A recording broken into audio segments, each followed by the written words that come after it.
Une question très souvent posée par nos clients qui ont créé il y a quelques années une société et pour lesquels arrive le moment de la céder. C'est combien vaut mon entreprise? Alors cette question, c'est une question bateau sur laquelle personne n'a de réponse véritablement. Alors beaucoup de gens pensent que leur entreprise, son prix c'est simple, c'est le montant du chiffre d'affaires. Bon, si c'était aussi simple, ça se saurait, bien évidemment, ce n'est pas le cas.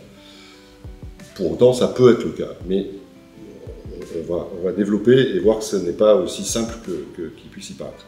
Alors une entreprise, elle a de multiples valeurs. Elle peut avoir une valeur mathématique, la valeur de ses capitaux propres, elle peut avoir une valeur de rendement, c'est-à-dire la valeur de ses bénéfices futurs, en les anticipant évidemment. Elle peut avoir une valeur qui est basée sur ses actifs inscrits au bilan, dont certains peuvent être récents, moins récents, particulièrement performants ou moins.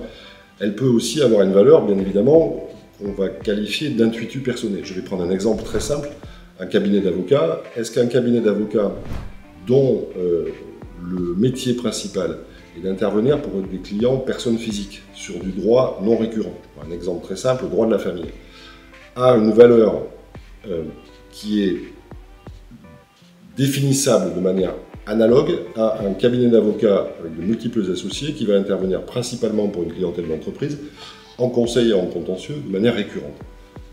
La réponse est dans la question, évidemment non.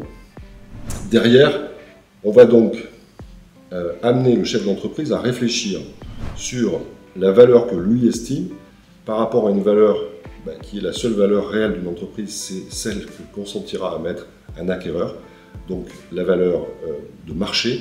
Est-ce que cette valeur de marché doit être déterminée uniquement par des données financières? Est-ce qu'une entreprise qui réalise des pertes de manière assez fréquente a une non-valeur ou une valeur égale à zéro? Bien sûr que non. Est-ce qu'une entreprise doit être valorisée également par des éléments dits incorporels ou non activés, ce qu'on appelle le goodwill ou l'image de marque? Est-ce qu'une entreprise a une valeur intimement liée à son secteur d'activité, au fait qu'il y ait des salariés, pas des salariés, qu'il y ait des personnes clés à l'intérieur qui restent postérieurement à la vente? Tous ces éléments sont à prendre en considération et bien évidemment, si vous désirez vendre une entreprise, la meilleure chose à faire, c'est d'abord vous y préparer et ensuite consulter des professionnels pour vous y aider.